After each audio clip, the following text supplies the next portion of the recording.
Hello students and welcome back in our channel Punya English classes. In this video we are going to start a summary of a poem Keeping Quiet. आज हम Pablo Neruda के द्वारा लिखी गई एक बहुत ही सुंदर सी poem keeping quiet की समरी करने जा रहे हैं। अब पाब्लो नेरुदा जिनका जन्म 1904 में हुआ, इनकी डेथ 1973 में हुई, ये एक पेन नेम था, छोटा निक नेम जिसको बोलते हैं वो था पाब्लो नेरुदा। क्योंकि नाम बहुत बड़ा था इसलिए लेना आसान नहीं था, तो इन्होंने छोटे रूप में अपना नाम रख लिया। नाम रखा पाब्लो नेरुदा। नेफ्ताली रिकार्डो रेयास बेसाल्टो, ये इसका पूरा नाम है। Who was born in the town of Parral in Chile, जिनका जन्म कहाँ हुआ? Who was born in the town, एक कस्बे में इनका जन्म हुआ जो क्या है, चिली के अंदर है। Neruda's poems are full of easily understood images which make them no less beautiful. Neruda की जो पोएम्स हैं वो पूरी तरह से क्या है, समझने वाली होती थी और इमेजेस लिए हुए होती थी। इमेजेस से मतलब कि लिखते तो पेन से थे, पर जैसे जैसे हम पढ़ते जाते हैं तो हमारे माइंड में एक नई पिक्चर क्रिएट होती चली जाती है। और यही इसकी विशेषता है कि जैसे जैसे पढ़ते जाएंगे a picture will create in our mind, एक तस्वीर बनेगी हमारे दिमाग के अंदर कि ऐसा ऐसा हो रहा है। और यही इसकी विशेषता है और यही इसकी जो पोएम है उसको क्या बना देती है, बहुत ज़्यादा सुंदर बना देता है। नोबेल प्राइज़ मिला इन्हें 1971 के अंदर। तो इस पोएम के अंदर हम क्या करेंगे, in this poem Neruda talks about the necessity of quite introspection and creating a feeling of mutual understanding among human being.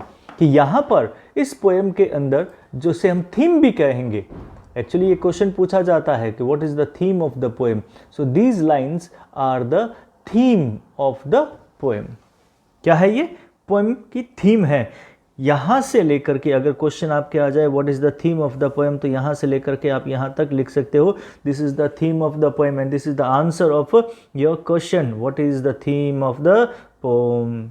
In this poem Neruda talks about the necessity of quite introspection. यहाँ पर Neruda बात कर रहा है, किसके बारे में बात करता है, उस आवश्यकता के बारे में of quite introspection. Introspection means आत्मनिरीक्षण, अपने आप को समझना, अपने आत्मनिरीक्षण की बात हो रही है। तो यहाँ पर कवि बात कर रहा है अपने आत्मनिरीक्षण के बारे में कि हमें अपने आप के बारे में सोचना चाहिए, बैठ करके शांत होकर के सोचना चाहिए and creating a feeling of mutual understanding. और उसके साथ साथ में हमें आपस में एक दूसरे को समझने की जो भावना है, म्यूचुअल अंडरस्टैंडिंग, आपसी समझ की जो भावना है अमंग ह्यूमन बींग्स, मनुष्य जाति के बीच में, उसे हमें पैदा करना चाहिए। हमें एक दूसरे को समझना चाहिए। जिसके जैसा कि आपको स्टार्टिंग में ही पता चल रहा है, ये पोम जो है वो क्या है, वो एक शांति का संदेश देने के लिए है। क्लियर? तो अब हम करते हैं इसकी समरी, कि इसकी समरी क्या है, क्या कहना चाहता है। सबसे पहले उसे समझ लीजिए। एक्चुअली कीपिंग क्वाइट चिली के एक कवि पाब्लो नेरुदा द्वारा लिखित एक शांति कविता है। ये कविता कौन सी है, एक शांति कविता है। कवि मानवता को 1 से 12 तक संख्या गिनने के लिए कहता है। जैसा कि बिगिनिंग में है इसके लाइन में, now we will count to 12, कि कवि कहता है कि मैं 1 से 12 तक गिनूंगा। तो वो 12 तक गिनती गिनने के लिए कहता है।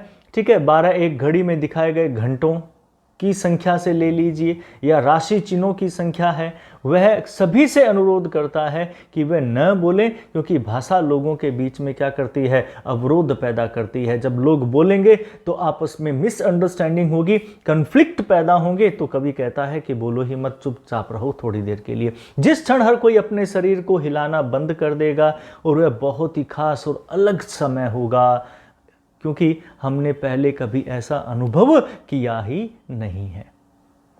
कवि कहता है कि निष्क्रियता की इस दौर में मछुआरे वेल को नुकसान नहीं पहुंचाएंगे, नमक इकट्ठा करने वालों को अपने हाथों को चोट नहीं पहुंचेगी। जो लोग प्रकृति को नष्ट करने में व्यस्त हैं वे जीवन के लिए एक नया दृष्टिकोण अपनाएंगे। जो पुरुष युद्ध और जीत की तैयारी में रहते हैं और निर्दोष लोगों की मौतों के आधार पर अपने दुश्मन शामिल हो जाएंगे और उनके साथ एकता में खड़े रहेंगे, कुछ नहीं करके कोई भी सुख को या किसी अन्य व्यक्ति को नुकसान नहीं पहुंचाएगा।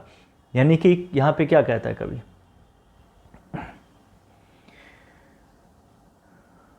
कवि कहता है कि जिस क्षण अपने शरीर को हम हिलाना बंद कर देंगे, इस समरी के अंदर जो बात आ रही है हमारे सामने, कवि इसमें जो है वो हमें बताएगा कि अगर हम अपना शरीर हिलाना बंद कर देंगे और बहुत ही खास क्षण होगा वो हमारे लिए, अपने तरह से एक अलग क्षण होगा, ऐसा क्षण जिसे हमने कभी अनुभव ही नहीं किया हो।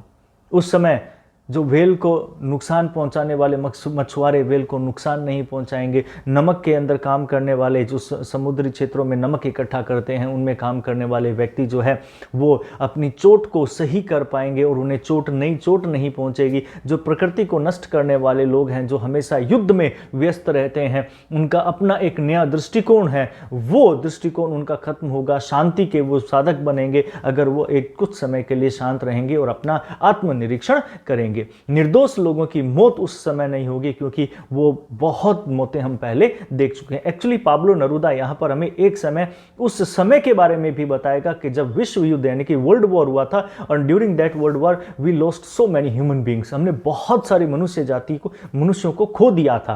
ट्रक भर भर के उनको लेकर के गए थे लाशों को। तो उसी को याद करवाते हुए भी वो इसमें कहेगा कि मैं वो क्षण दोबारा नहीं देखना चाहता। हर कोई एकजुट होकर अपने अगर कामों को करेगा और उन पर विचार करेगा और अपने कार्यों के परिणाम को महसूस करेगा, तभी ये विश्व जो है वो शांति की ओर अग्रसर होगा। कवि अपने विचारों को स्पष्ट करते हुए कहता है इसमें कि वो नहीं चाहता कि इनएक्टिव हो जाओ, क्योंकि इसमें कवि कहेगा कि आप कुछ काम ना करो। कुछ काम नहीं करने से मतलब ये नहीं है कि आप इनएक्टिव हो जाओ, काम करना ही बंद कर दो। काम करो, पर वह नहीं चाहता कि बेकार खड़े हो, बेकार में कोई काम करो, व्यस्त रहो पर अपने सही कामों में व्यस्त रहो। वह चाहता है कि युद्ध ना हो, क्योंकि वह सैनिकों के शवों को लदे ट्रकों को नहीं देखना चाहता जो उसने पहले विश्व युद्ध के दौरान देखा है। यहां पर कवि सार्वभौमिक भाईचारे और शांति को बढ़ावा दे रहे हैं। कवि कहता है कि हर कोई लगातार काम कर रहा है एक लक्ष्य को प्राप्त करने के लिए। हर कोई लगातार अपने काम में लगा हुआ है। लोगों को मौत की धमकी दी जाती है और डर उन्हें अंतहीन काम करने के लिए मजबूर करता है। कि जो डर है, मृत्यु का डर है, वो उन्हें अंतहीन काम करने के लिए मजबूर करता है। क्योंकि हम क्या चाहते हैं? हम चाहते हैं कि मृत्यु से पहले हम वो सारी चीज़ों को प्राप्त कर लें जो हमने अब तक प्राप्त नहीं की है, ताकि वे सब कुछ जल्दी से जल्दी हासिल कर सकें। इस पागल भीड़ में उन्हें अपने कृत्यों के पुनर्खरीद का एहसास होता ही नहीं है। तो वह चाहता है कि हम रुकें और पागल भीड़ से बाहर आ जाएं। हम ऐसा कोई काम ना करें जो भीड़ कर रही है, जो लोग कर रहे हैं, वो काम हम ना करें, हम बाहर आ जाएं उससे। वह चाहता है कि हम अपनी उपलब्धियों के बारे में खुश रहें और उन्हें मनाएं। कवि यहाँ पर कहता है कि मौत के डर को दूर करें और थोड़ी देर के लिए आराम करें। हमें अपने कर्मों के परिणामों को जानना चाहिए और अपनी उपलब्धियों का जश्न मनाना चाहिए। जब लोग कुछ समय के लिए शांत रहेंगे तो उन्हें अपने जीवन के उद्देश्य का एहसास होगा कि हमारे जीवन का उद्देश्य क्या है। जब वो सोचेंगे, मनन करेंगे, वो आत्मनिरीक्षण करेंगे, तब उन्हें पता चलेगा कि उनका यहाँ आने का, इस विश्व में आने का उनका उद्देश्य क्या है। जैसे प्रकृति की सभी रचनाएं ऋतुओं के परिवर्तन के साथ पुनर्जन्म से गुजरती है, वैसे ही शांत रहना मानव आत्मा के लिए पुनर्जन्म जैसा ही होगा। यह हमारे जीवन को एक नया अर्थ देगा। फिर कवि कहता है कि एक बार फिर जब सब लोग अपने आप के मनन में लगे रहेंगे, वो आत्मनिरीक्षण करेंगे, तो वह 12 तक गिनती गिनेगा और सभी को चुप रहने के लिए कहेगा। और जब सब शांत रहेंगे, हो जाएंगे, तो वो यहाँ से चला जाएगा। तो ये इसकी एक समरी है जो ओवरऑल हम इसमें पढ़ेंगे उसकी। तो उम्मीद करता हूँ कि ये समरी आपके लिए बहुत ही बेनिफिशियल रहेगी, ताकि जब आप इसकी एक्सप्लेनेशन करें मेरे साथ, तो आप इसके साथ में लगातार जुड़े रहें। और प्लीज़ मेरे चैनल को शेयर करें, लाइक करें, सब्सक्राइब करना ना भूलें, ताकि मेरी आने वाली वीडियो आपके लिए उपलब्ध रहे और मुझे भी उसको बनाने में जोश मिले। धन्यवाद, आभार।